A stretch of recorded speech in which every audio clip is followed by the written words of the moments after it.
Mais, demais.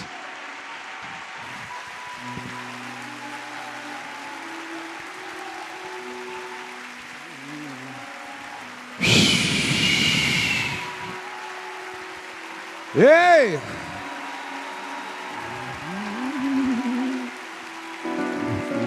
E tudo vivo, Deus, manifesta o teu poder, revela o peso da tua glória. Espírito do vivo Deus, manifesta o teu poder, revela o peso da tua glória. Vem com o peso da tua glória, me cobre, flua um rio de vida aqui, que as verdades do teu reina em mim.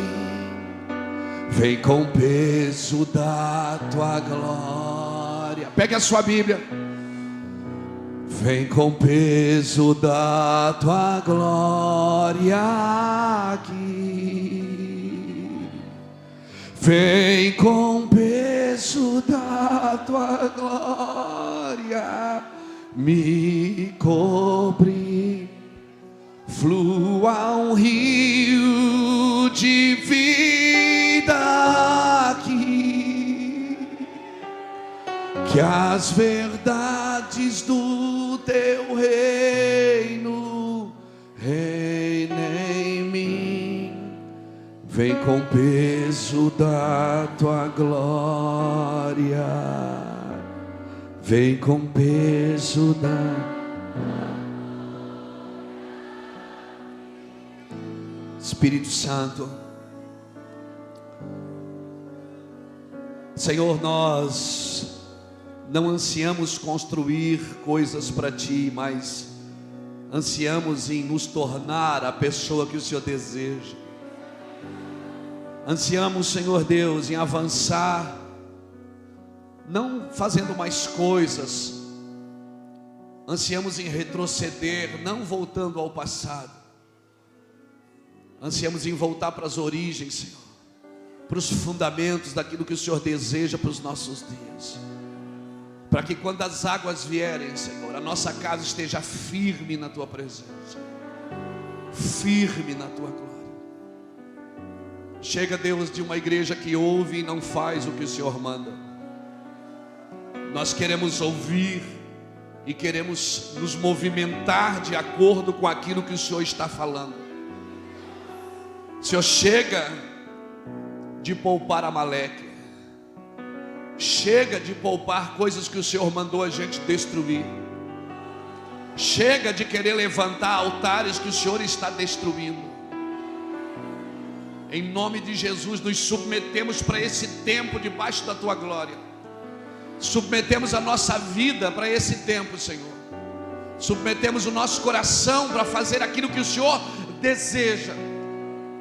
Submetemos, Senhor, para ser como Maria, de se prostrar a Teus pés e ouvir o que o Senhor está dizendo para esses dias. Leva-nos em lugares que nós precisamos estar, Senhor. Te revela, Senhor. Exalta-te a Ti mesmo, Senhor. Eu peço perdão pelos meus pecados, Senhor, pelos pecados da minha casa, pelos pecados da minha cidade, pelos pecados da igreja, pelos pecados da nossa nação. Nos submetemos a Ti num lugar de arrependimento, Senhor, e pedimos que o Teu nome seja glorificado. Exalta-te a Ti mesmo, Senhor. Esses dias são dias pontuais, Senhor. Está virando uma chave aqui, sim. Está virando uma chave, Senhor. O que nos trouxe até aqui não é suficiente para nos levar até onde precisamos estar, Senhor. O que nos trouxe até aqui, Senhor, foi para um tempo. E nós sabemos, Senhor Deus, que o Senhor recolheu o Teu Filho, sinalizando um tempo, Senhor, sinalizando um tempo. Cumpre a tua palavra em nós. Cumpre para aquilo que fomos despertados nesses dias. Em nome de Jesus. Em nome de Jesus. Aleluia. Aleluia. Tome seu lugar, por favor, querido. Eu louvo a Deus por poder contribuir com aquilo que o Senhor está fazendo na nossa nação. Eu quero louvar a Deus por essa conferência. Eu acredito sim que Deus está sinalizando, porque métodos são relativos ao tempo. Mudou o tempo, tem que mudar o método. E eu comparo um profeta, irmãos, como um estilista de moda. Quem aqui já foi num desfile de moda? É horrível. Você vê aquelas coisas passando, você diz, cara, isso aí ninguém vai usar. Não, essa roupa aí ninguém vai usar. Pois quando chega na estação, está todo mundo usando. Porque o estilista de moda, ele dita a tendência. Ele está sempre numa estação na frente. Ele está no inverno agora, ele já está desenhando a roupa do verão. Para que quando mude a estação, mude de roupa. O Senhor está mudando a estação da nossa nação, irmãos. E nós precisamos entender, porque se nós não entendermos, nós vamos precisar dar uma resposta. Tudo que está acontecendo aqui é profético, você precisa entender, e eu preciso entender para ler isso nesses dias.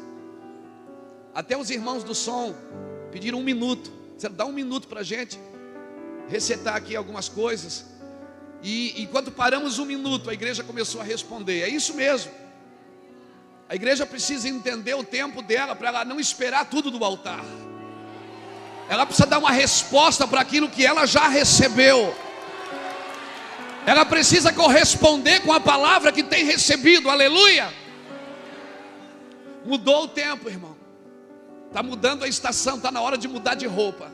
O que te trouxe até aqui não é suficiente para te levar até onde você precisa estar. As coisas estão mudando. Não dê nome novos para práticas velhas. Não dê nome novos para práticas velhas. Nós vamos mudar. Deus vai mexer com a gente. Nós vamos chegar nas nossas igrejas, nas nossas cidades. Nós vamos dizer, Deus, isso aqui não é mais relevante. Isso aqui eu não vou fazer mais. Aleluia, isso eu não vou fazer mais. Chega. Eu não vou fazer nada para continuar a funcionar. Como nós dissemos ontem, a palavra prótese, ela vem da palavra propósito. Muitas vezes a igreja perde o propósito e ela vai criando prótese e vai colocando no lugar dos membros, para que continue funcionando. Só que a prótese funciona, mas ela não tem a vida da cabeça. O sangue da cabeça, a vontade da cabeça não passa por ela. Chega, irmãos, de funcionar sem a vida da cabeça, sem a vontade da cabeça. Chega de funcionar sem a diretiva de Deus. Deus nesses dias vai dizer para Marta: Marta, você está atribulada com muitas coisas. Para aí, descansa aí. Você precisa ouvir o que Deus está querendo nesses dias. Nós estamos numa conferência, e uma conferência profética. Ou a igreja é profética, ou ela é patética. Ou a igreja entra no veio de Deus, ou ela vai ficar só contando histórias do que Deus já fez. Eu não estou anulando o que Deus já fez. Por favor, eu não estou anulando o que Deus já fez, mas mudou. Vê, noiva minha, pomba minha, já passou o inverno. Ouve-se as vozes das rolas. As figueiras dão os seus figos. Vê, o tempo de cantar chegou.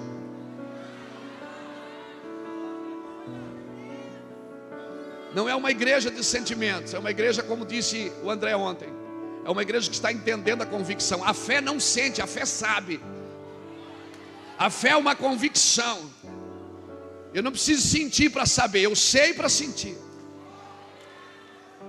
Por isso que a nossa alma não pode estar na frente do propósito de Deus. Amém? Ela está em fase de restauração. Ela não pode entrar na frente. Deixa o Espírito conduzir. Aleluia. Eu estou muito feliz de estar aqui, de poder contribuir com esse tempo, de poder ver o que está acontecendo na nossa nação, de poder ver um acordar de Deus. Nós estávamos conversando ali, eu, Judson, o Ricardo, falando sobre isso. Por muito tempo, irmão, muitos homens dessa nação, muitas mulheres andaram na nação, andaram no planeta, no globo inteiro, como um caça-bombardeio. A gente bombardeou tudo quanto foi lugar. Teve lugar que eu fui pregar que tiraram o microfone da minha mão.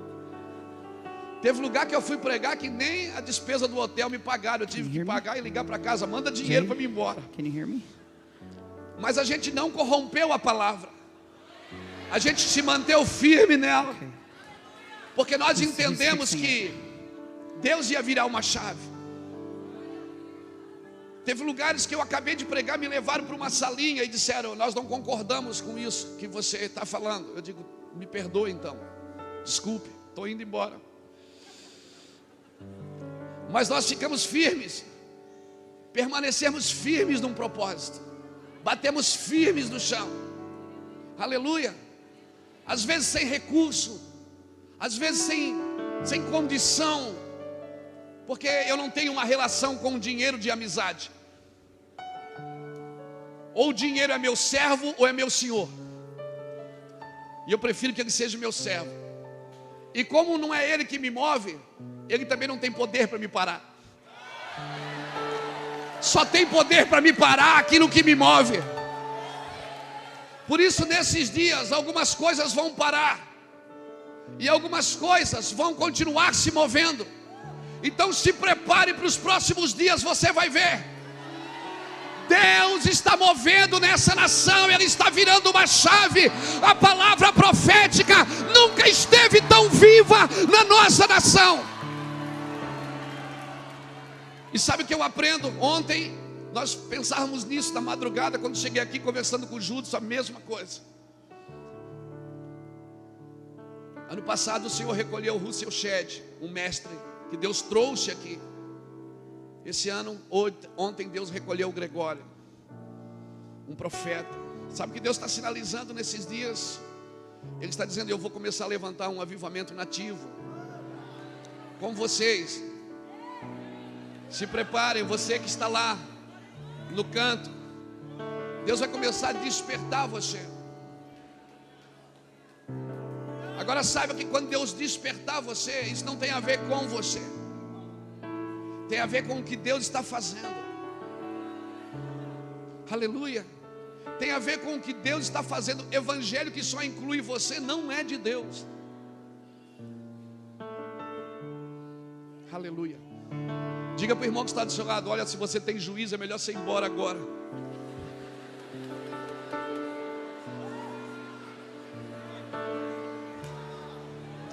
Diga para ele: se eu sou você, vai embora agora, que é melhor para você. Porque depois dessa conferência, cara, a tua vida...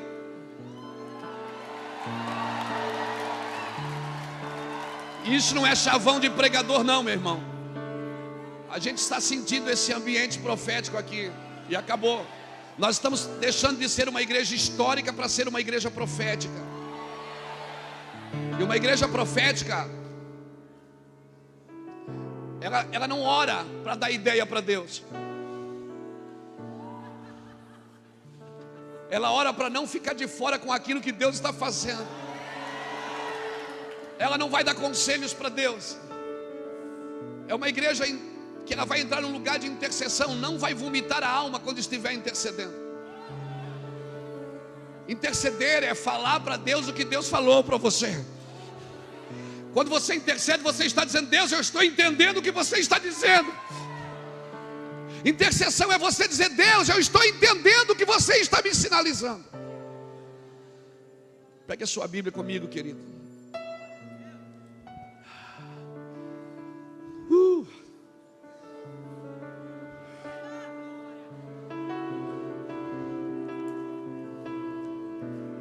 Abra sua Bíblia em Deuteronômio 29.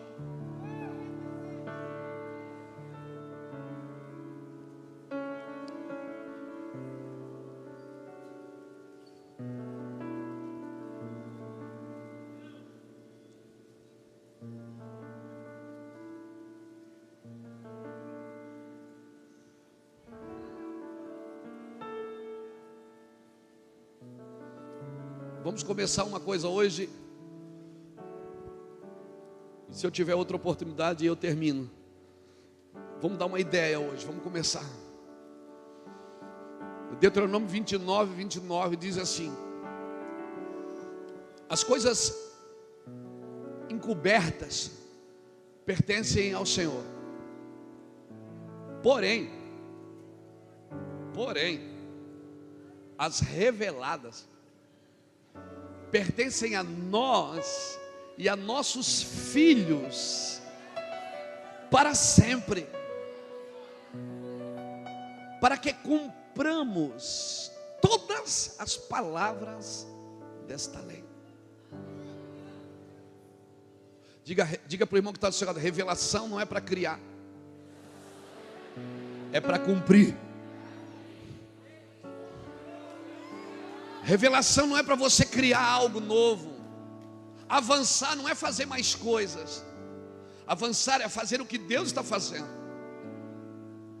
Avançar é cooperar com o que Deus está dizendo. Quando a gente diz precisamos retroceder, não é voltar ao passado, é voltar às origens. A origem das coisas. Existe uma origem de tudo, irmão. Existe uma forma de Deus se mover. E Deus está criando, a impressão que a gente tem é que Deus está criando uma confusão. Às vezes a gente está perdido. Eu tenho ido em muitas igrejas no Brasil que eu ouço a mesma coisa. Pastor, depois que eu comecei a ouvir vocês, eu estraguei a minha vida, estraguei meu ministério. Porque a Bíblia diz que quando Deus traz juízo ao mundo, Isaías 26:9, os moradores da terra conhecem sobre justiça. Sempre que Deus vai trazer juízo, juízo não é ruim, irmão, juízo é bom. Juízo é bom porque ele sinaliza a justiça. Êxodo capítulo 3, quando o Senhor falou para Moisés, ele disse: Moisés, eu vou enviar você porque o clamor do meu povo subiu aos meus ouvidos. Eu vou fazer justiça. Aí ele disse o seguinte: porque eu também tenho visto a opressão dos seus opressores. Aquele tempo o Senhor foi no Egito trazer juízo para um grupo e justiça para o outro.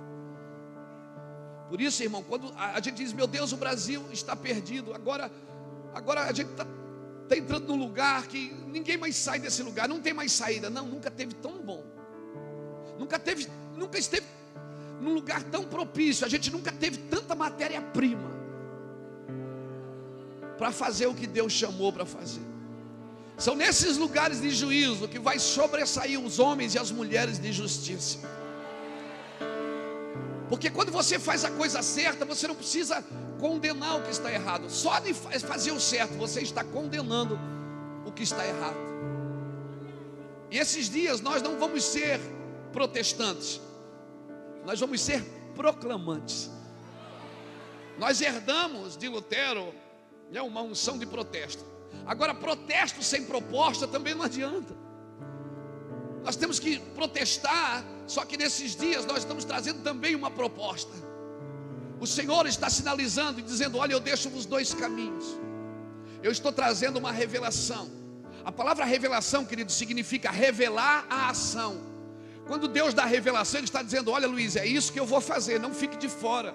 Se prepare para aquilo que eu estou para fazer, Luiz. Não fique de fora. Alinhe o seu coração com a minha vontade. Alinhe o seu coração para aquilo que eu estou dizendo. Revelação, irmãos, é revelar a ação. O Senhor está revelando a ação, gente, na nossa nação. Ele está mostrando, é sinal. Um mora no norte, outro no sul, no centro-oeste, fora do Brasil, e Deus está falando a mesma coisa para todos. Quando nos unimos, a gente diz: meu Deus, Deus falou comigo isso. Meu Deus, Deus falou comigo aquilo. É a mesma coisa. Por quê? Porque esse avivamento, irmãos, que o Senhor está por trazer na nossa nação, ele virá por um fundamento. Ele não virá por uma denominação, e não virá por um homem. É uma coletividade, é uma pluralidade de Deus. Aleluia. Deus está ajustando as coisas. As coisas reveladas pertencem a nós e a nossos filhos. Meus filhos estão aqui. Meu filho não vai herdar estratégia. Meu filho vai herdar revelação. Por isso que a cada 10 anos aparece uma estratégia nova na nossa nação.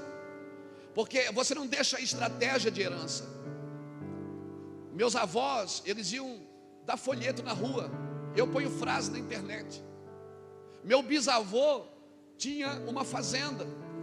Meu avô tinha uma chácara. Meu pai tinha uma horta. E eu tenho um abridor de lata. Entramos numa velocidade, mas é uma velocidade com precisão. Estamos na precisão de Deus. Não vamos nos perder, porque não vamos fazer mais coisas que não é mais relevante. Nós precisamos entender que a revelação é para revelar o que Deus está fazendo. E nós precisamos entender o que Deus está fazendo para dar uma resposta. Hoje, quando ficamos sem som aqui, a igreja deu uma resposta. E essa é a coletividade de Deus. Deus está fazendo isso. Nós estamos nos movendo na coletividade, na pluralidade. O vocabulário do céu é nós. Quando Deus foi criar o homem, Ele disse: façamos. Façamos. É nós, mano. É nós. Amém. E se nós não estamos respeitando as diferenças, então é a Babilônia que nós estamos construindo, não é o reino dos céus. Porque a Babilônia teve que parar por causa das diferenças. Agora, quando chegou o Pentecostes lá em Jerusalém, havia pelo menos 16 ou 17 nações naquele dia em Jerusalém. E a Bíblia diz que todas elas entenderam, cada uma no seu idioma. Porque quando a glória de Deus vem, cada um vai entender o seu idioma. O sapatinho de fogo vai dançar no sapatinho de fogo. A galera do chu vai dançar no chu. A galera que dança na chuva vai dançar na chuva. E todos nós vamos entender o que Deus está fazendo no nosso meio. Todos nós vamos nos mover de acordo com o que Deus está fazendo. As diferenças vão contribuir nesses dias. Vamos respeitar as diferenças de cada um. O movimento profético, apostólico, o movimento do mestre, o movimento dos evangelistas. Aleluia. Porque eu não acredito assim, irmão, não importa o que você acredita agora. É melhor a gente se alinhar com Deus, com o que Deus está fazendo. E a única forma que Deus mostra para mim que Ele está no controle é me colocando em situações que eu não posso controlar. Quando Deus me coloca em situações que eu não posso controlar, Ele só olha para mim e fala assim: ó, descansa aí, cara, não depende mais de você. Fica tranquilo, te alinha comigo. Te chamei para cooperar com o que eu estou fazendo. Te chamei. Quando Paulo diz que nós somos dispenseiros dos mistérios de Cristo. A palavra dispenseiro vem de uma palavra que diz economia, que é a mesma palavra usada para economia. Sabe o que o Paulo está dizendo? Sabe o que o Senhor está dizendo? Ele está dizendo o seguinte: eu te chamei para ser um administrador dos mistérios. Porque até mistério tem lugar específico para se manifestar. Até mistério de Deus tem lugar específico. Esses dias eu estava em algum lugar pregando, alguém começou a falar e disse: não vou falar mais. Eu digo: por quê? Mistério. Eu digo: mas pelo amor de Deus, fala aí, cara. Não, mistério. Mas se Deus me conta uma coisa que eu não posso contar para ninguém, então não.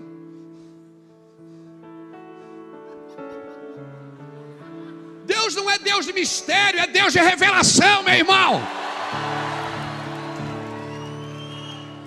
O mistério que estava oculto, que nem a anjos foi revelado, está sendo manifesto agora à sua igreja. O mistério estava oculto, mas chegou o tempo. E Deus não fechou monopólio com ninguém. Todo mundo vai carregar mistérios de Deus. Agora depende se você vai administrar bem ou não esses mistérios. Estamos num lugar profético, irmão. E no lugar profético, palavras viram sentenças. A gente tem que cuidar até o que diz. Num ambiente profético, você pode estar liberando palavras, achando que são só chavões, mas Deus está cumprindo o que Ele está dizendo. No ambiente profético, e tem uma coisa: nós vamos ser provados por tudo que denunciamos. Vamos ser provados por tudo que denunciamos. Nunca precisamos de tanto alinhamento como nesses dias. Nunca. Entender a nossa adoração. Uma adoração atenta, autêntica, precisa e prática. Atenta porque é uma adoração que não se distrai. Autêntica porque ela tem uma origem, só uma origem. Precisa porque ela só tem um alvo. E prática porque ela tem serviço. Ela não está de olhos fechados, ela está de olhos abertos, adorando ao Senhor e servindo pessoas. Nesses dias nós vamos precisar entender o movimento de Deus. Paulo, quando fala em Gálatas, no capítulo 1, versículo 11, Paulo diz: olha, quando eu fui chamado para o ministério, eu não consultei a carne. Nos próximos dias Deus vai falar coisas para você que você não pode consultar nem a sua carne, porque senão ela vai parar você, você não vai entrar no lugar que Deus tem para você. Quando Deus fala algumas coisas para a gente, irmão, tem momentos que você não pode consultar a sua carne, nem consultar ninguém. Confirma, Deus, confirma. Deus vai confirmar. Coisas que o Senhor está falando nesses dias, irmãos, que são coisas pontuais, sobrenaturais. Não se distraia. Não se distraia nesses dias. Amém? As diferenças vão nos unir. Cutuca o irmão que está do seu lado e diz assim: você é diferente, mas eu gosto de você.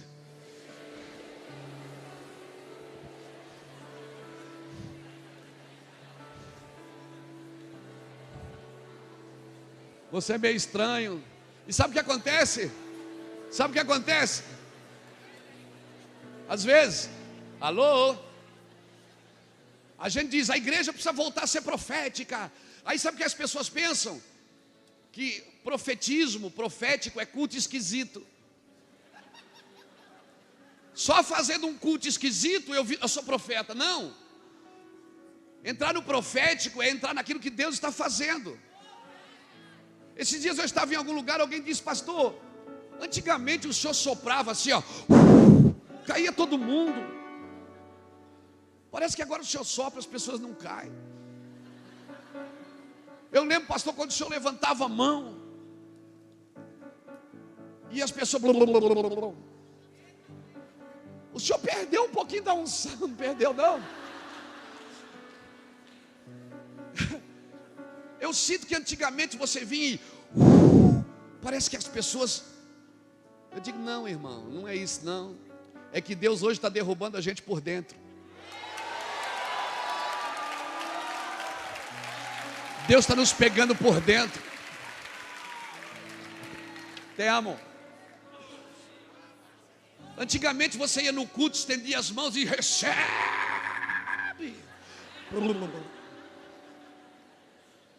Hoje Deus está derrubando a gente por dentro. Hoje quando a glória vem, eu não caio não, Senhor, eu me jogo. Porque eu sei que eu não sou digno de estar naquele ambiente. A diferença é que quando eu levanto do chão, eu sei quem me tocou, eu sei o que Ele me disse, eu sei o que Ele quer que eu faça.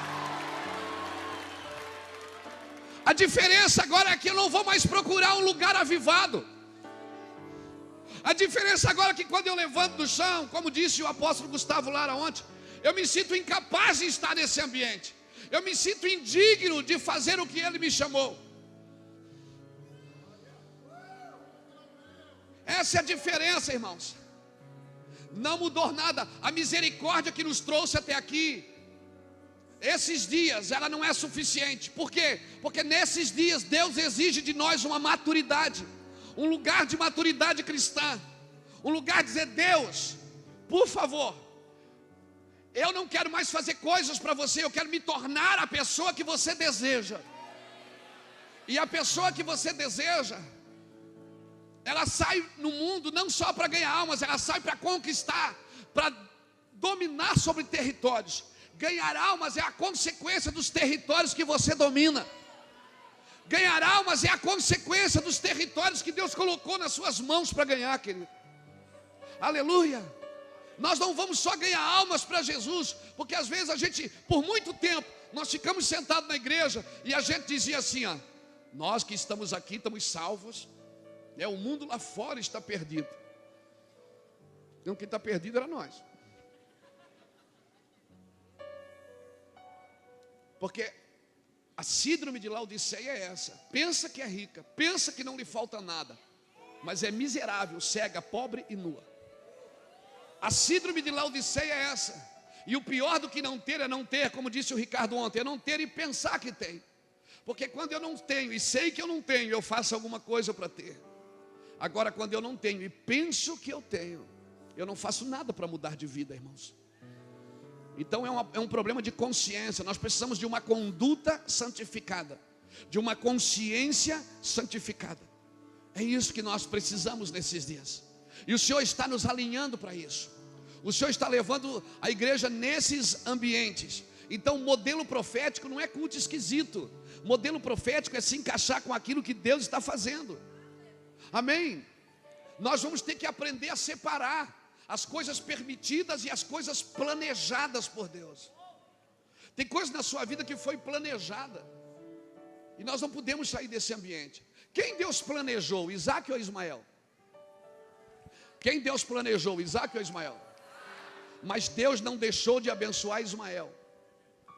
Então o que eu aprendo aqui? Que bênção não é sinal de propósito. Não é porque Deus está me abençoando, eu estou no propósito de Deus. Porque Deus também abençoa o que Ele não planeja. Bênção é sinal de misericórdia. Então cuidado, você pode estar sendo abençoado e estar andando só na misericórdia de Deus, e não no propósito. Porque quando você anda no propósito, Deus não precisa te abençoar. Não.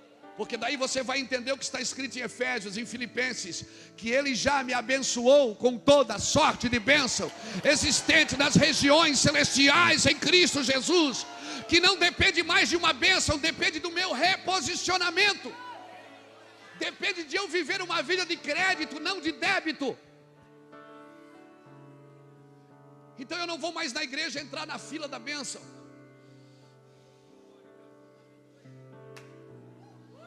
Porque eu entendo quem eu sou no corpo. Pastor, mas isso não é soberba?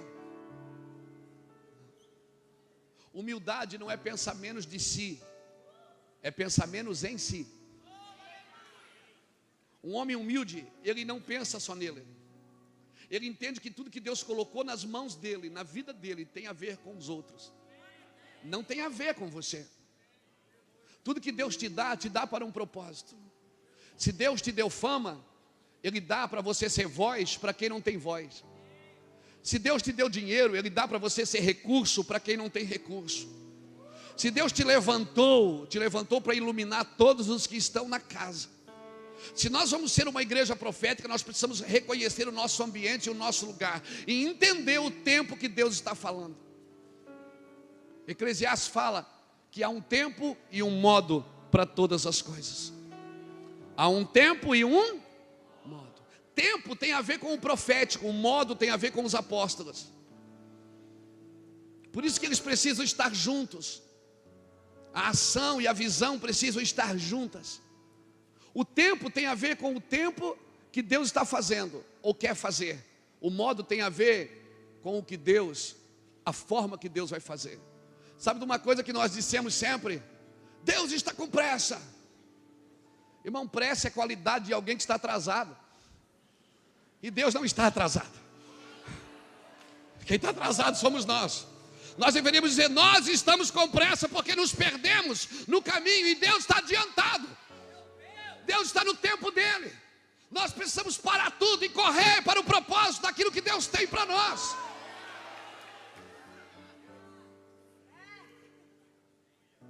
Deus é preciso, a eternidade é precisa. Deus não perdeu o controle. Sabe de uma coisa? João, no capítulo 3, Jesus, através dele, ele escreve para 7 igrejas. João, se os historiadores estão certos, ele foi o último apóstolo a morrer. João não foi martirizado. Era aquele cara que não morria. Você queria matar ele, mas ele não morria. É que nem Highlander, tem que arrancar a cabeça para morrer. João chegou no fim da vida. Certamente ele sabia que os apóstolos não tinham mais vida. Quando João chegou no fim da vida, agora ele tem que escrever para uma igreja que está desviada. Um apóstolo que andou com Jesus, chega no fim da vida, ele olha para uma igreja que está à porta batendo. Jesus está na porta dizendo: abra a porta, se você entrar eu entrarei e cearei com você. Aí eu fico imaginando, você que trabalha a vida inteira por uma coisa, quando chega no final da sua vida, você não vê ela acontecer. João estava ali, pensando, dizendo: Deus, e agora? Mas no capítulo 4 a Bíblia diz: depois destas coisas, eu olhei para o céu e vi que tinha uma porta aberta. Aleluia. E a voz que falava comigo era a primeira voz que eu ouvi. Era ele.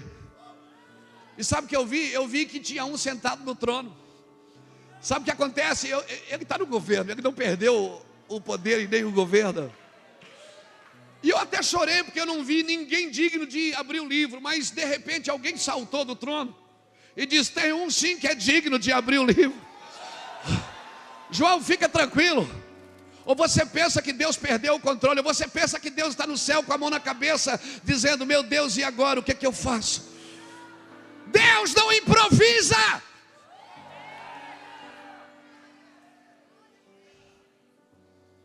Ele tem tudo sob controle. Ele governa sobre todas as coisas. Agora, ou eu participo disso ou não. Ou eu entro nesse ambiente ou não. Eu não vou ficar de fora daquilo que Deus está fazendo. Por isso eu estou disposto a permitir que Deus arranque tudo da minha vida que não contribui com aquilo que Ele está fazendo. O profético é isso: se prepare para perder. Sempre, todo encontro com Deus, você perde algo seu e ganha algo dele. Na realidade, Deus te abençoa, não é quando Ele te dá, é quando Ele tira. Porque se Deus tem que te dar sempre, você não... Havia uma necessidade, irmãos, no mundo de Jesus vir. Mas Deus não mandou Jesus por necessidade. Ele mandou porque Ele amou o mundo. Pastor, mas Deus falou para mim não amar o mundo. Não ameis o mundo. Não, Ele disse para você não amar o que o mundo se tornou. Aquela palavra ali é para você não amar o que o mundo se tornou. Mas Deus quer que, Ele espera que você ame a criação, que você ame tudo que Ele fez, porque você só pode transformar aquilo que você ama. Se você não ama a sua terra, você não pode transformá-la. Se você não ama a sua família, você não pode transformá-la. Se você não ama algumas coisas, você não pode transformar, porque a base, o fundamento é o amor, cara. Por isso, profetas, apóstolos, homens de Deus, mulheres de Deus que estão aqui, o fundamento do seu ministério é o amor. Aprenda, Deus não trabalha por necessidade. Não trabalha. E se nós vivamos em necessidade, é porque estamos fora do propósito. Ou estamos caminhando para o propósito para aprender a depender de Deus. Há um tempo e um modo para todas as coisas. O tempo tem a ver com o profeta, o modo tem a ver com os apóstolos. Profetas na Bíblia tem a ver com janelas. Lembra que Eliseu foi visitado pelo rei e Eliseu disse: abre a janela e lança as flechas. Agora, apóstolos na Bíblia tem a ver com portas. Paulo dizia: foi-me aberta uma porta. Ele não dizia: foi-me aberta uma janela. Profetas estão sempre olhando para cima e vendo o que Deus está falando. Os apóstolos estão sempre olhando para baixo para ver como executar o que Deus disse. Como executar o que Deus está falando. Nós precisamos acordar para isso, irmãos. É o dia de Marta largar tudo e vir para os pés de Jesus. Jesus entra em Canaã da Galileia. No casamento, a mãe dele diz: meu filho, acabou o vinho. Ele diz: o que é que eu tenho contigo, mulher? Não é chegado o meu tempo. 10 minutos depois ele diz: traz água. Agora chegou o meu tempo. Para deixar bem claro uma coisa: eu não me movo pela necessidade de vocês. Eu me movo pelo propósito. Há um tempo e um modo para todas as coisas. O problema é que se eu não entendo o tempo, eu rejeito o modo.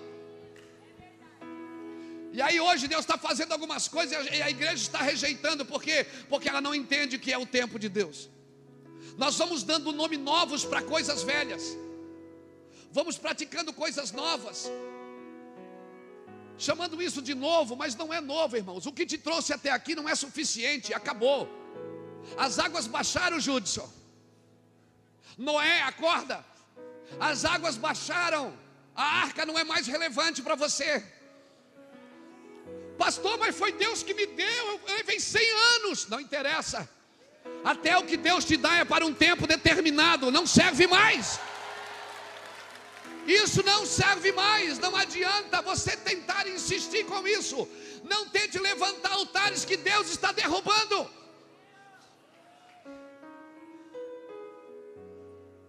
Como que eu passo 100 anos para construir uma coisa, para usar um ano só?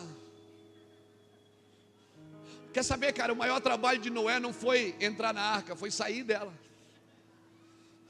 O maior trabalho de Noé não foi construir a arca, foi reconstruir o mundo depois que saiu da arca. O seu ministério é só para você começar.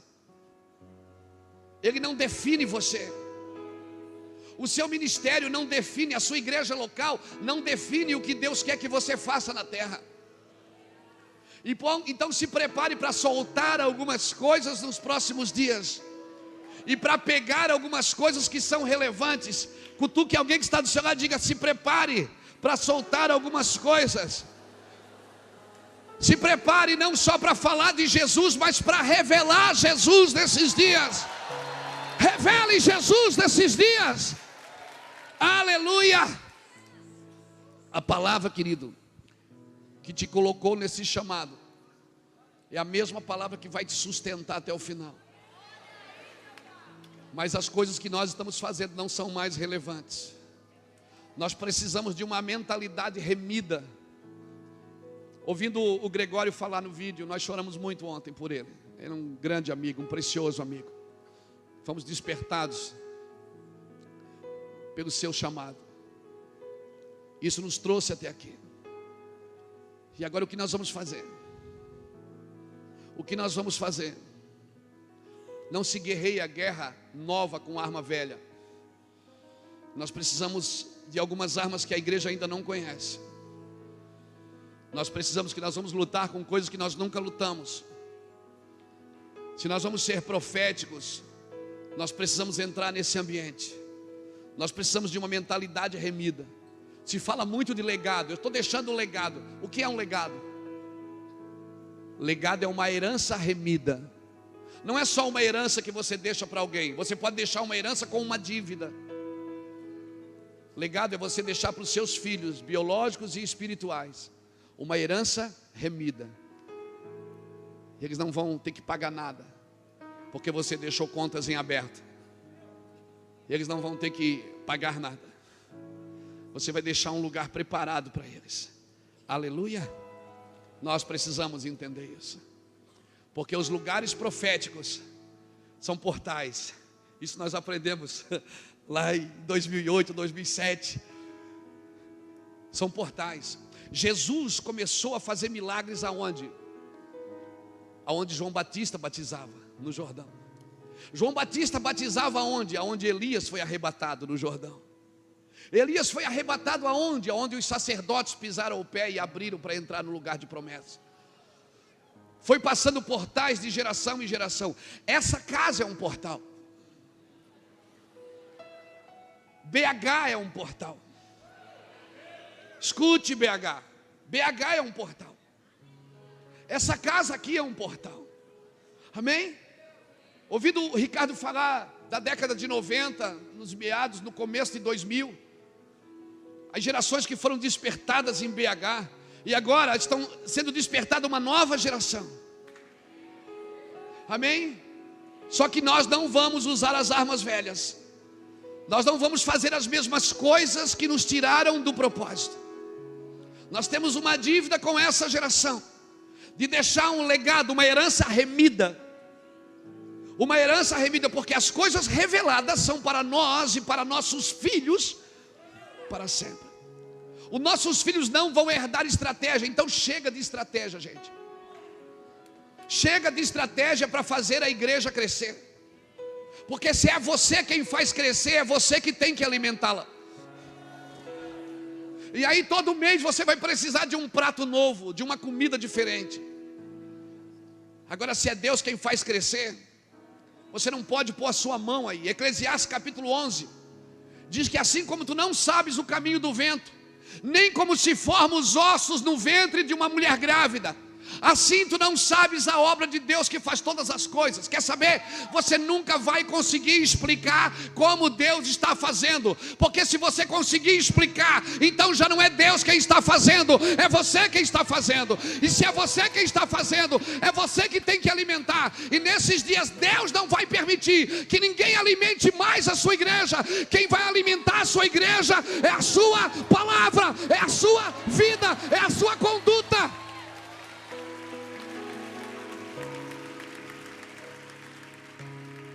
Aleluia. Tempo e modo, irmãos. Há um tempo para todas as coisas. O problema é esse, é que a gente vai rejeitando o modo. Um portal aberto, irmãos. Havia um portal em Samaria. João capítulo 4.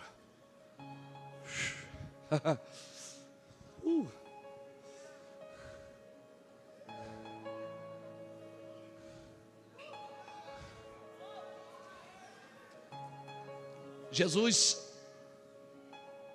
se assentou com uma mulher ao redor de um poço. Na realidade, ela se assentou com ele, porque quando ela chegou, ele já estava ali. Ele sempre chega primeiro.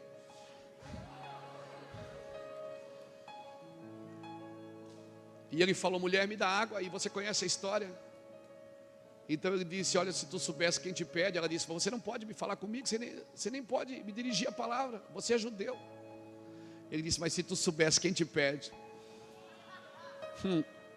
tu é que me pedirias. Aí a mulher solta uma pérola. Ela diz: és tu maior que o nosso pai Jacó?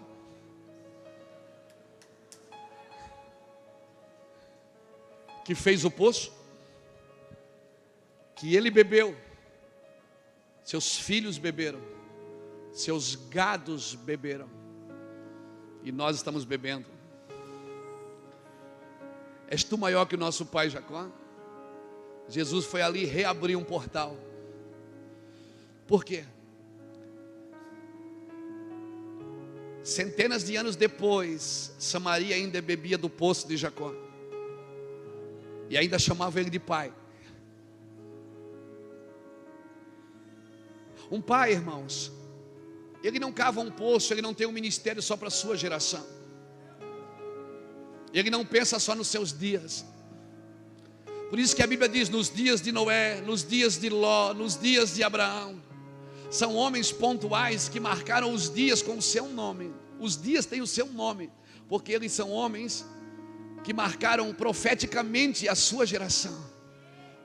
Eu espero que um dia o mundo possa dizer: os dias de Luiz, os dias de Gustavo, nos dias que eu ia lá para ver a glória de Deus, para sentir o amor de Deus. Marque essa geração com os seus dias.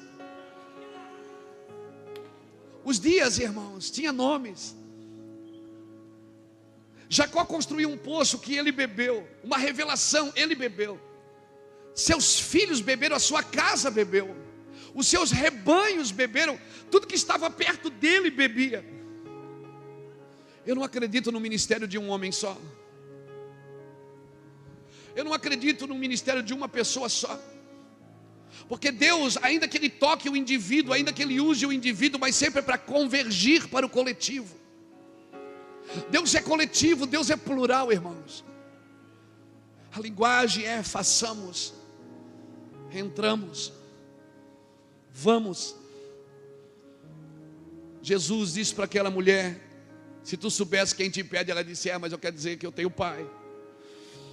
És tu maior do que o nosso pai Jacó? A minha pergunta é para você, líder, pastor, ministro que está aqui: o que você está construindo? Quantas gerações vão beber disso? Quantas gerações vão beber? Quantas gerações vão reconhecer a paternidade de Deus? O que você foi para aquela geração? Nós não podemos pensar só nos nossos dias. Hoje nós estamos vivendo dias de Noé, dias de Abraão, homens que marcaram a sua época e marcaram as gerações posteriores. Isso é legado. Legado é uma geração remida, porque coisas reveladas é para nós e para nossos filhos, Sandra, para sempre. Samuel, meu filho, meus filhos não vão herdar o ministério Mevan, eles vão herdar o meu coração, eles vão herdar a carga que eu levo, Marquinhos. A minha vida é torná-los melhor do que eu. A minha vida é, eu ando, meus filhos correm, meus netos vão voar. A minha herança é deixar uma geração remida, um legado, sem dívida. Por isso, se nós entendermos agora o benefício do sofrimento, como disse o Ricardo ontem, o benefício da dor, nós queremos parar de sofrer. Quando a Bíblia diz que Jesus aprendeu a obediência por aquilo que sofreu, sabe por que rejeitamos o modo? Porque não entendemos o tempo. Há um tempo e um modo, há um dia de fazer e um jeito de fazer. Se você não entende o tempo, você rejeita o modo. As nossas campanhas hoje são pare de sofrer, porque somos uma igreja na alma, irmãos. Às vezes, muitas canções nossas denunciam a nossa vida na alma, onde exaltamos mais a dor do que o propósito de Deus. Voltemos a cantar na vertical, voltemos a cantar para Ele, voltamos a ministrar no coração dEle, voltamos a ser sacerdotes a Ele. Uma igreja na alma está na campanha, uma igreja na alma está na fila da bênção. Irmãos, o que nos trouxe até aqui foi bom, mas não é suficiente. Foi bom. Quantas vezes eu fiz o corredor do milagre? Aleluia! A unção do alho de Israel. Quantas vezes eu fiz na igreja, mas foi para um tempo, não serve mais. Entenda que agora Deus meteu a mão dentro de você e ajeitou uma medida de graça. Deus está organizando o nosso interior como igreja. Talvez não estamos mais caídos na unção, estamos nos jogando no chão, pedindo misericórdia, nos arrependendo do nosso formato. Lutero fez uma reforma e nós vamos precisar fazer outra, a reforma do comportamento. As mensagens que nós ganhamos no mundo, que tiraram as pessoas do mundo e trouxeram para dentro de um templo, são as mesmas mensagens que nós temos que voltar a pregar. Cristo na cruz, crucificado, simples. Mas sabe qual é o nosso problema? As pessoas estão sempre correndo atrás da nova revelação, mas não é para viver, é para pregar. E todas elas apontam para o mesmo lugar, para a cruz. Não, irmãos, vamos voltar ao nosso feijãozinho com arroz. Cristo na cruz, vergonha para uns. Quando os gregos procuraram Jesus em João capítulo 12, André disse para Jesus: olha, tem uns gregos aí querendo te ver. Aí Jesus dá aquela risadinha, eu creio. Se fosse eu, ia rir. Os gregos querem me ver. A Grécia veio correndo. É o filho de um fazedor de casas. Está falando coisas inefáveis. A Grécia é o berço da sabedoria, o berço da intelectualidade da época. Vamos lá ver o que esse cara está falando. Quando Jesus, que eles vêm, Jesus diz assim: eles querem me ver. Aí Jesus diz assim: chegou a hora do Filho do Homem ser glorificado. Aí você pensa, agora Jesus vai abrir as escrituras e vai dar um pau de Bíblia nesses caras. Jesus diz assim: se o grão de trigo cair na terra e não morrer, fica só. Jesus nem dá moral para ele. Sabe o que Jesus está dizendo? Se eles não morrerem, eles não vão entender o que eu estou dizendo. Eles perguntaram para Jesus em João capítulo 11, o batismo de João. Jesus perguntou, eles perguntaram: o que tu fazes? Quem te deu autoridade para fazer isso? Com que autoridade tu faz isso? Com que autoridade tu pregas isso? Jesus disse: eu também vou fazer uma pergunta para vocês. O batismo de João é do céu ou é da terra? O batismo de João? O de João? Não sabemos. Ele disse, se vocês não entendem o tempo, vocês não vão entender o modo, não adianta. Se vocês não entendem o que está acontecendo aqui no Jordão, vocês não estão entendendo nada. O batismo de João, Jesus chega para ele e diz, João, me batiza. João disse, eu não posso te batizar, o pecador aqui sou eu, você é o cara. Ele disse, João, vamos cumprir toda a justiça. A justiça de Deus é um pecador batizando aquele que não tem pecado. Por que eu acho que a minha justiça, o pecador tem que ser condenado, tem que ser exposto e tem que ser julgado. Mas na justiça de Deus é o pecador que batiza o que não tem pecado.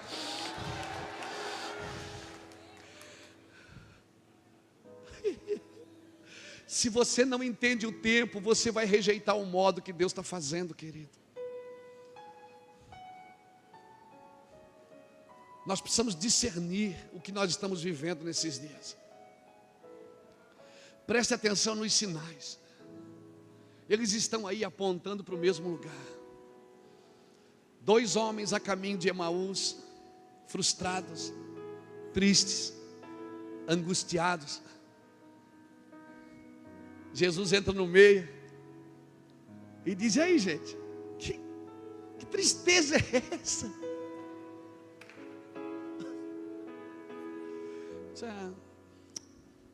A gente achava que era ele que ia libertar Israel. A gente está muito triste. Jesus entra no meio deles e diz, gente, mas o que aconteceu? Eu disse, quem é você que não sabe o que aconteceu? Onde é que você estava?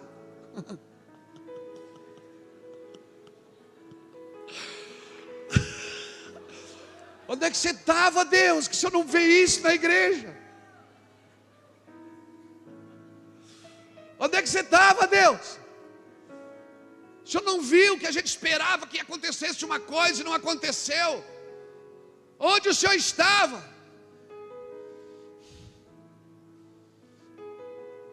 Jesus olha para eles e diz, nécios de coração. Será que vocês não leram nas Escrituras? Será que vocês não perceberam que está escrito que convinha que o Filho do Homem padecesse para depois ser glorificado? Vocês não lêem Bíblia? Você já viu na Bíblia quando a gente diz assim, abre em Apocalipse, todo mundo, ai meu Deus, Apocalipse. Fica todo mundo assustado quando pede para abrir Apocalipse, porque tem medo. Quem tem que ter medo do juízo é o Egito, não o hebreu.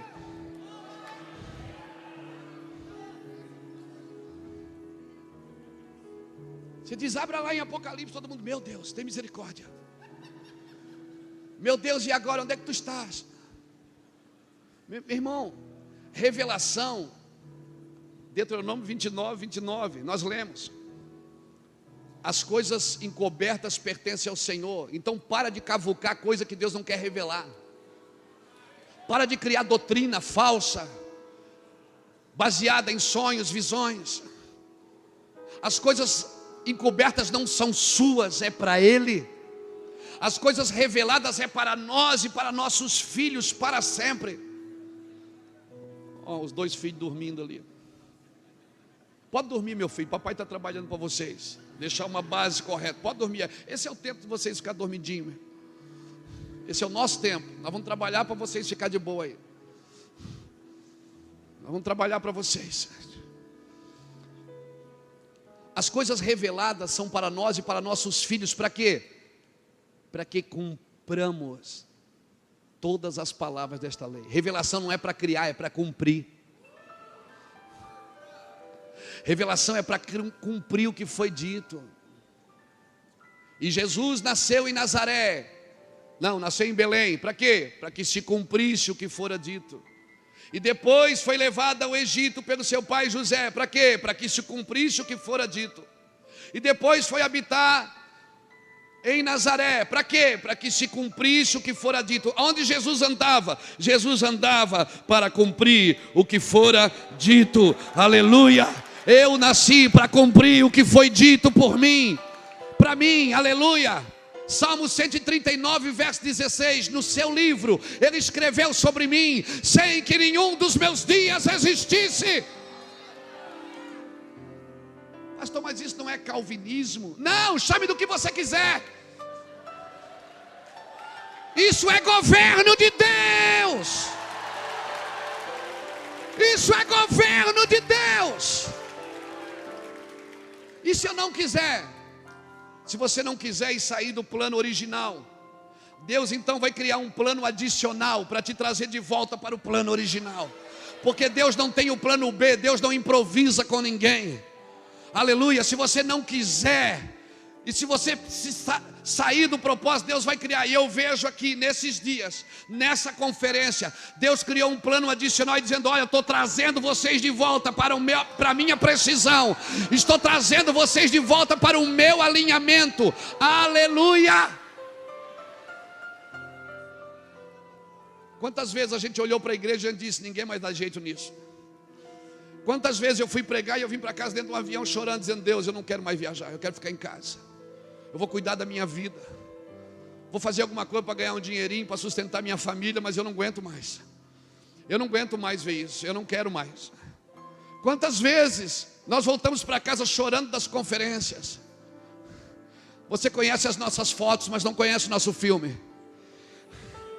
Você não sabe o que nós já passamos, o que alguns pregadores dessa nação já passaram para andar nesse lugar. Eu não vim aqui falar de mim,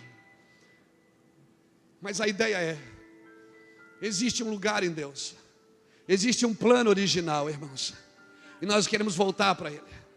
Nós queremos cumprir o nosso propósito. Eu nasci para cumprir. Aqueles dois homens no caminho de Emaús, Jesus olhou para eles e disse: o que? Nécios de coração. Será que vocês não sabem? Será que vocês não descobriram? Vocês não leram que convinha que o Filho do Homem padecesse para depois ser glorificado? Mesmo assim eles não acordaram. Mesmo a palavra sendo pregada, eles não acordaram. Mas quando chegaram numa estalagem que Jesus pegou o pão e partiu, abriram-se os olhos dos dois, e eles apontaram e disseram: é Ele. Olha, Ele.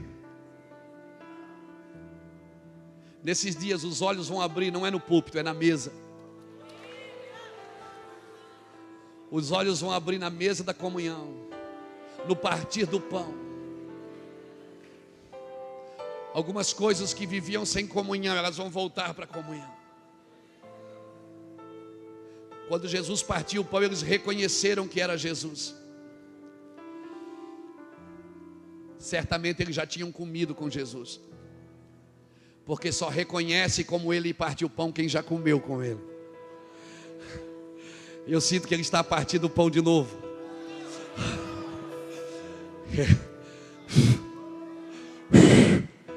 Eu sinto que o Senhor está a partir do pão de novo. Eu sinto que nós sentamos na mesa e Ele está partindo o pão e colocando na nossa boca assim, ó. E a gente está dizendo: é Ele. Ele está dizendo: é, você me reconheceu. Tentei me esconder de você e você me reconheceu. Então agora volta correndo para Jerusalém. Esse lugar que você está tentando entrar não é para você. Volta correndo para Jerusalém. Volta correndo. Tem muita gente na igreja que não entendeu o seu tempo, e elas não são descartáveis. Não é para descartar essas pessoas, porque Jesus foi atrás dela e nós vamos atrás delas também. Não é, ficou de fora porque não entendeu. Não, Jesus está trazendo todo mundo de volta. Está sentando todo mundo na mesa de novo. E isso é tão maravilhoso que Ele não se revelou aos apóstolos enquanto esses dois não voltaram. Tem muita gente que saiu do propósito, foi para Emaús, e o Senhor está usando alguns homens para ir buscá-los de volta. Tem muita gente da nossa nação, gente do altar, gente do microfone, irmãos que de alguma forma soltaram algumas coisas, pegaram algumas coisas equivocadas, Falaram algumas coisas equivocadas, mas o Senhor está dizendo: eu vou partir o pão no seu meio, e você vai reconhecer que sou eu, e você vai voltar para o propósito original.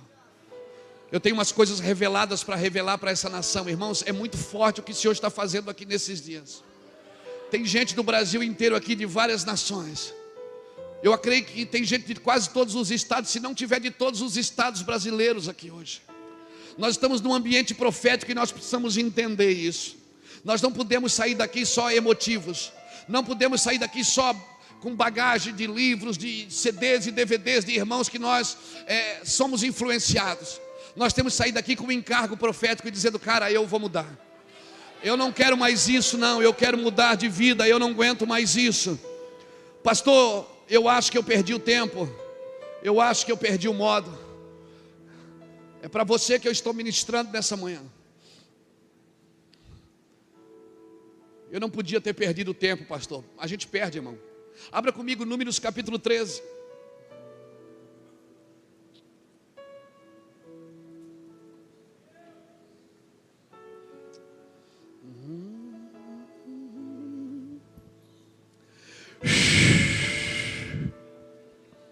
Você está recebendo essa palavra?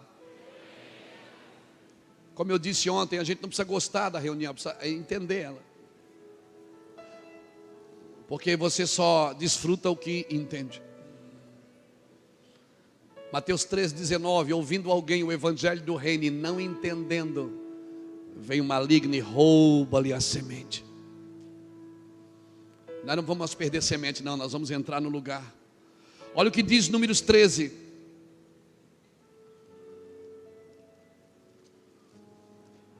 Diz assim: disse o Senhor a Moisés. Quem disse a Moisés?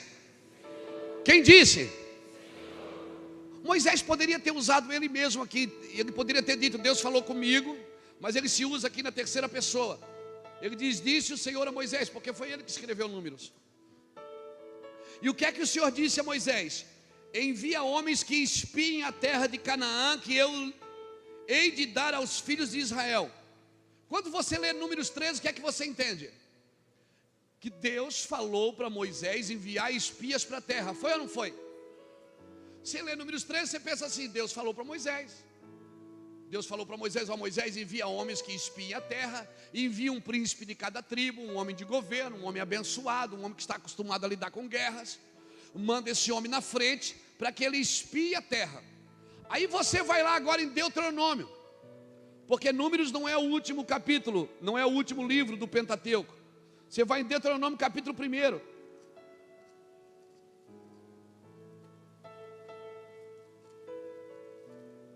Olha o que está escrito em Deuteronômio capítulo 1. E o versículo 21. Olha o que diz. Vê. Moisés está falando de novo. Ele está dizendo o quê? Vê. Deuteronômio 1, 21. Diz assim: vê, o Senhor teu Deus te deu esta terra. Sobe e toma posse dela, como te falou o Senhor teu Deus, Deus e Pai. Não, como falou teu Deus aos teus pais. Não temas e não te assustes.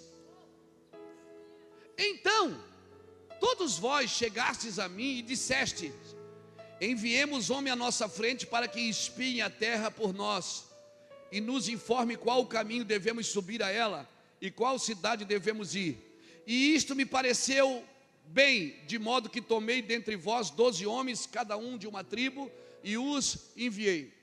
Ok? O que é que você leu em Números 13? Disse o Senhor a Moisés: envia espias na terra, foi isso? Só que aqui em Deuteronômio você descobre que não foi Deus que mandou. Deus não disse para Moisés: envia espias para a terra. Deus disse para Moisés: entra, sobe e toma ela. Aí Moisés diz: mas vocês me rodearam e disseram assim para mim: vamos enviar espias. E eu gostei da ideia de vocês. E aí, porque eu gostei da ideia de vocês, eu achei bom essa ideia e eu enviei espias. E aí deu no que deu. Agora você acha que um legislador como Moisés pode se equivocar? Por que você acha que eu e você não podemos? Se um legislador como Moisés, que fala com Deus face a face, ele diz: Deus falou comigo e mandou enviar espias para ver a terra, e eu mandei. Lá em Deuteronômio, no final da vida, ele disse: não foi Deus que mandou. Eu me equivoquei. Eu perdi o tempo. E por não entender o tempo, eu me equivoquei no modo. Cara, por favor, volte a palavra original para a sua vida e para o seu ministério. Se Moisés, o legislador, o maior deles, se equivocou, por que você acha que eu e você não podemos nos equivocar quando achamos que muitas vezes estamos fazendo a coisa certa, quando não é a coisa certa a se fazer? Então se preparem, querido. Nesses dias, principalmente nesses dias aqui, o Senhor está nos trazendo de volta e dizendo: olha, se você se equivocou em algumas coisas, volte. Volte. Volte. Eu preciso trazer você de volta para aquilo que eu estou fazendo. Aleluia. Eu preciso trazer vocês de volta para aquilo que eu estou fazendo. Eu vou falar de novo. Eu preciso trazer você de volta para aquilo que eu estou fazendo. Se nós não entendermos, nós vamos nos ofender fácil, nos machucar fácil, nos ferir fácil, nos frustrar fácil. José está diante dos irmãos. Gênesis 45, ele se revela aos irmãos. E os irmãos dizem: meu Deus, é José. Ele disse: vocês fizeram mal para mim,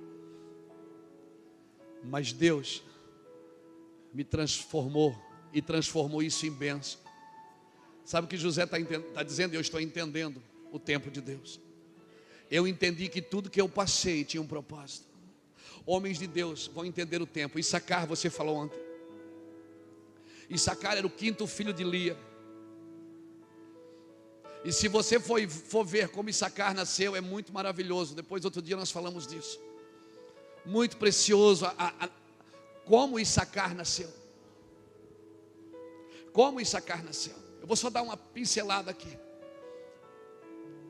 Um dia, Rúben, o filho primogênito de Lia, estava vindo com umas flores de mandrágoras do deserto para dar à sua mãe Lia. Quando Raquel viu as flores, Raquel disse: eu quero essas flores. Porque mandrágoras eram umas flores usadas para adorar deuses pagãos. O deus da fertilidade, eles adoravam, colocavam mandrágoras, flores. Então mandrágoras era uma flor ou uma rosa do deserto, usado para adorar um deus, o Deus da fertilidade. E como Raquel queria ter filhos, quando ela viu as mandrágoras na mão de Rúben, ela disse: dá essas mandrágoras para mim. Rúben disse: não, são da minha mãe. E Lia veio e disse: não, são minhas. Você já me roubou o marido, agora quer me roubar as flores? Aí Raquel faz uma proposta para Lia. Raquel diz assim: hoje é o dia de Jacó dormir comigo. Se você me der as flores, eu deixo ele dormir com você hoje. Naquele dia, quando Jacó chegou do campo, Lia pegou Jacó e disse: hoje você é meu, cara.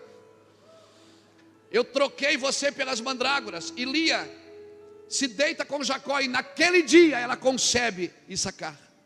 Sabe o que eu aprendo aqui? Raquel e Lia, uma igreja idólatra, e uma igreja que anda na intimidade, uma igreja como Lia, desprezada.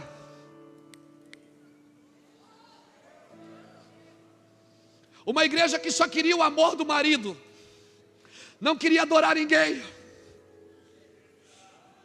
Raquel representa uma igreja idólatra, porque ela era idólatra. Ela, quando saiu de sua casa, trouxe os deuses de seu pai. Raquel representa uma igreja que está trocando intimidade por idolatria. Pega isso no seu espírito cristão.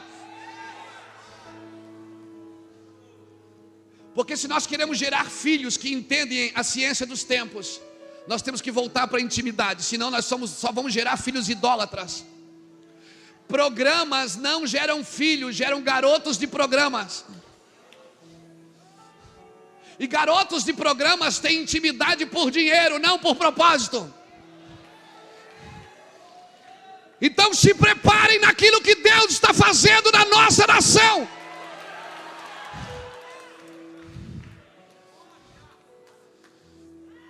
Se preparem.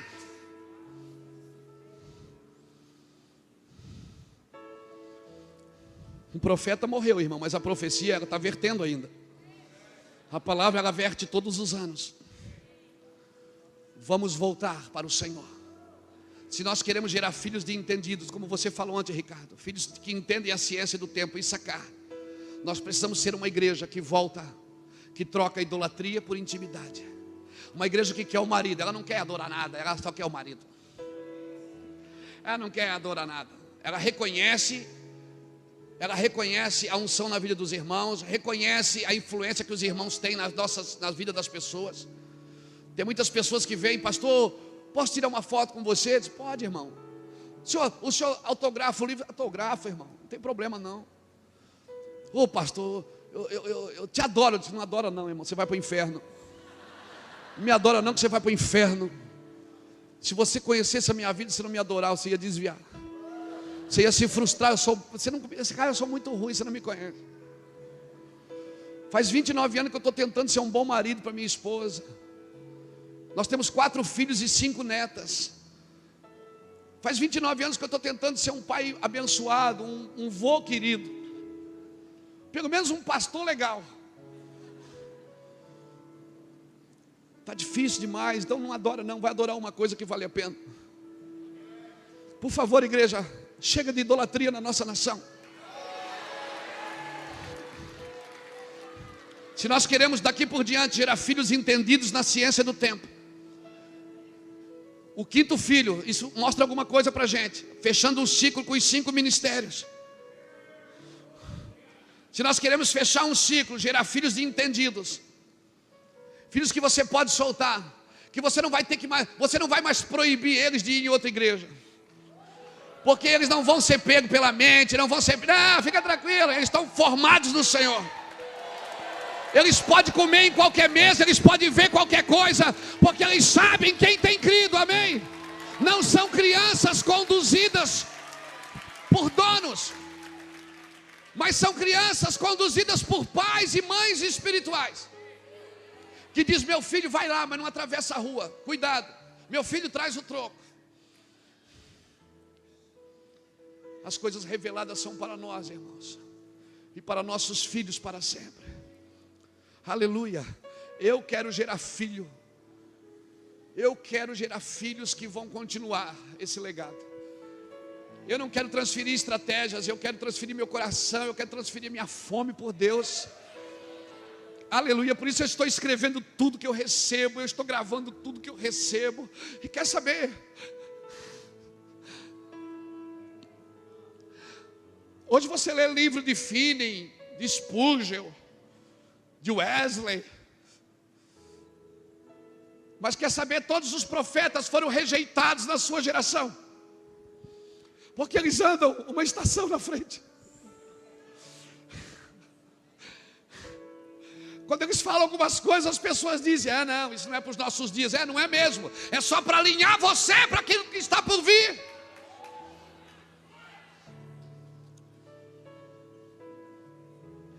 Se prepare, irmãos. Se prepare. Na casa de Jairo não haverá restauração enquanto tiver gente chorando, rindo e zombando. Tira todo mundo. Tira todo mundo que está chorando, que está rindo, que está zombando do que está acontecendo, e traz os íntimos. Entra Pedro, Tiago e João aqui. Vamos trazer os íntimos. Vamos sentar no altar com os íntimos. Não zombe dos movimentos. Você não...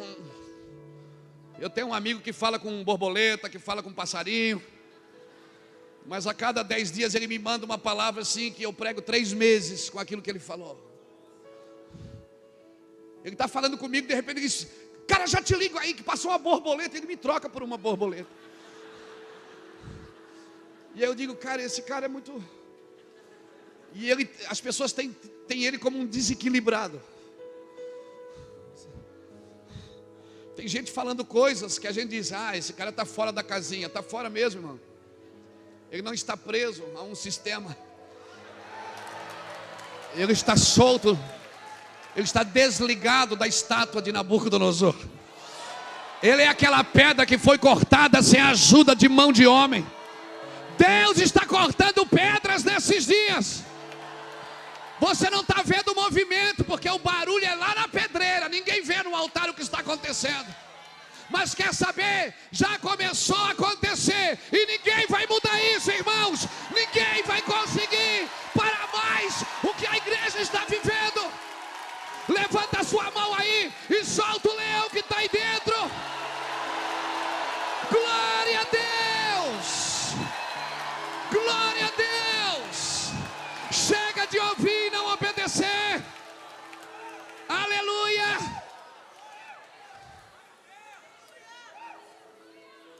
Mateus 11, versículo 16 e 17 diz: com que compararei esta geração? Compararei a meninos sentados nas praças, que pranteamos e não chorastes, que tocamos flauta e não dançastes. Sabe o que significa isso? Que está fora da sintonia. Quando é para chorar, ri. Quando é para rir, chora. Agora é para rir, irmão. Eu toquei flauta e vocês não dançaram. Eu chorei e vocês não prantearam. Você está fora da sintonia. Ai, pastor, mas está difícil. Olha tanta luta na nossa nação, juízo. Isaías 26, 9. Quando Deus traz juízo sobre a terra, os moradores da terra conhecem justiça. Para que haja justiça, tem que haver juízo. As coisas reveladas são para nós. Eu quero orar por você hoje. Antes de entregar a palavra, está no meu tempo. Eu quero entregar uma palavra para você, igreja brasileira. Me considero também, não pense que eu estou falando aqui e não estou sendo provado pelo que eu estou dizendo. Eu faço parte da mesa também. Da mesa, não do que cai dela. Eu como na mesa, eu sou filho, não sou cachorrinho. Eu como da mesa. Às vezes, entrei na mesa meio forçado, mas entrei. Estou na mesa. Deixa eu falar uma coisa para você, igreja brasileira, para mim e para você. Por favor, chega. O que te trouxe até aqui não é suficiente para te levar. As águas baixaram. Nós estamos vivendo exatamente nos dias de Noé. E o que é que se precisa nos dias de Noé? Qual é a coisa mais primordial nos dias de Noé? Precisa de quem? Precisa de Noé. Apregoeiros de justiça. Apregoeiros de justiça. Homens que estão, enquanto estão construindo algo, o mundo festeja. Homens que estão gastando o seu tempo para construir algo que vai tocar a sua casa, vai tocar as suas gerações posteriores.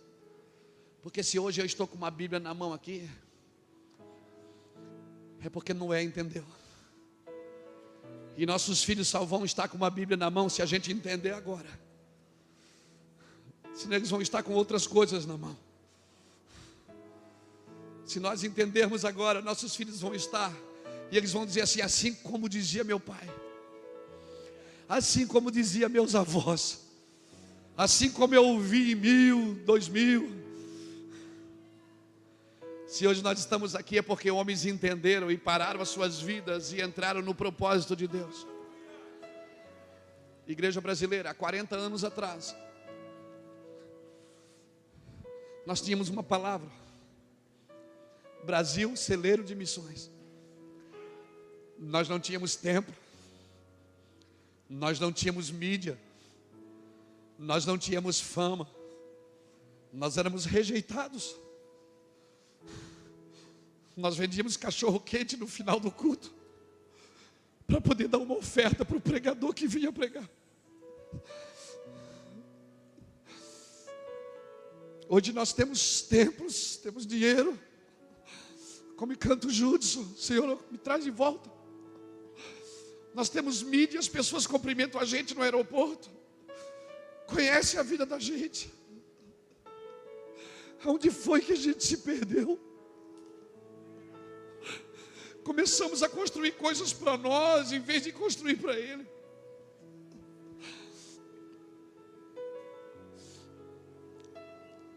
Cadê a arca? Já ficou provado que nós conseguimos, Judson, viver sem a arca. Conseguimos fazer culto sem Ele. Às vezes até Ele atrapalha um pouco as nossas reuniões, porque a gente tem tudo tão organizado. Quando Ele chega, Ele pode estragar até o DVD que está sendo gravado.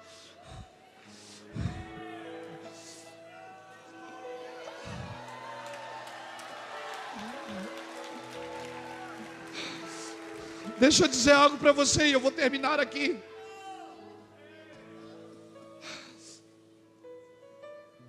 Um dia,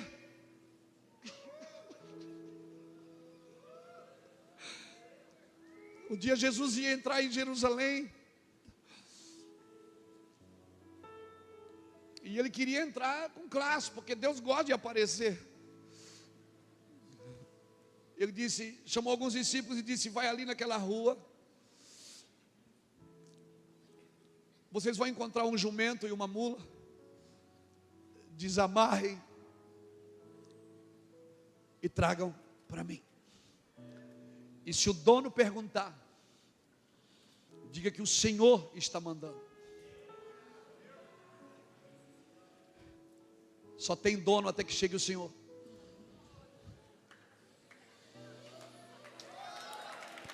O Senhor está passando na nossa nação, está desamarrando algumas coisas. Ô jumentinho, você que está aqui nessa manhã,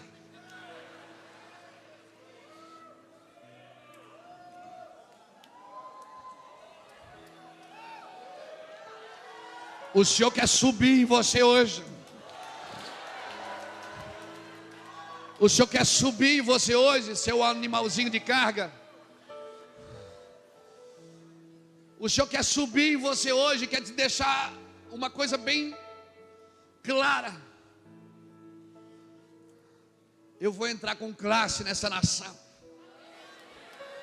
Eu vou entrar com classe. E sabe quem eu vou usar? É vocês amarradinho aí. É você que está amarradinho aí em algum lugar que não é meu. É você que está amarradinho em algum lugar que não foi eu que criei. Fica de pé comigo, por favor.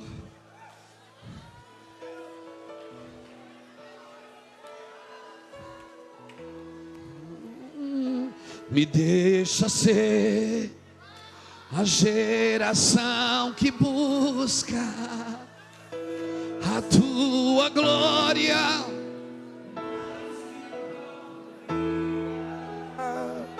Nos deixa ser a geração que busca a tua glória mais que própria vida. Sem ti não irei, sem ti não irei. Não me deixe sair da tua presença. Sem ti não irei, sem ti não irei. Não me deixe sair da tua presença.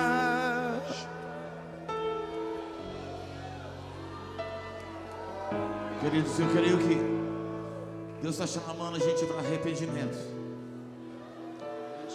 O Senhor está nos chamando para o arrependimento. É isso.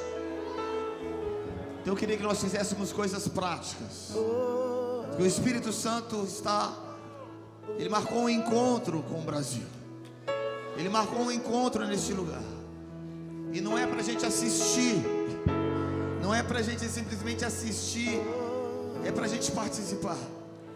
Não é somente para a gente ver, voltar, refletir depois, mas para pontuar para fazer votos, para fazer alianças.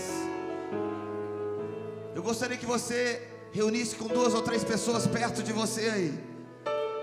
Dê a mão para essa pessoa, 2 ou 3 pessoas perto de você. Eu quero que você ore. Quero que você comece a clamar por arrependimento na nação. Não é tempo de assistir mais uma conferência. É tempo de você participar. É tempo de você clamar. É tempo de você desesperar. Traz de volta, Senhor.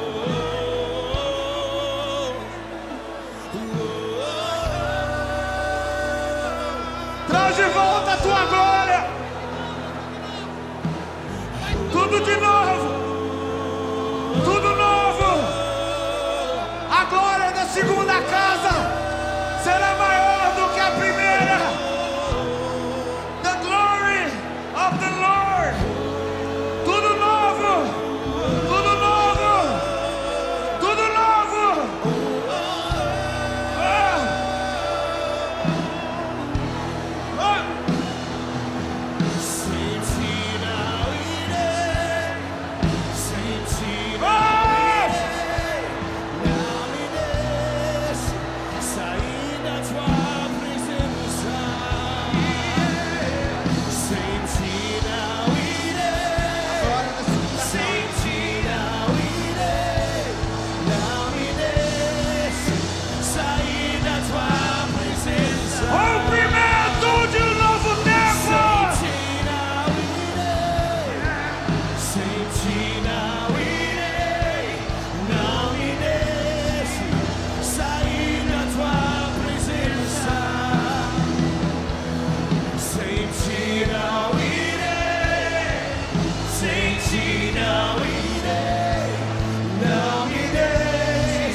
Sem ti não irei, sem ti não irei.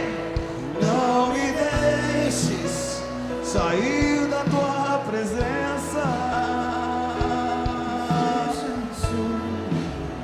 Geração que busca a tua glória mais que a própria vida. Nos deixe ser a geração que busca a tua glória mais que a própria vida. Oh, sem ti não irei, sem ti não irei.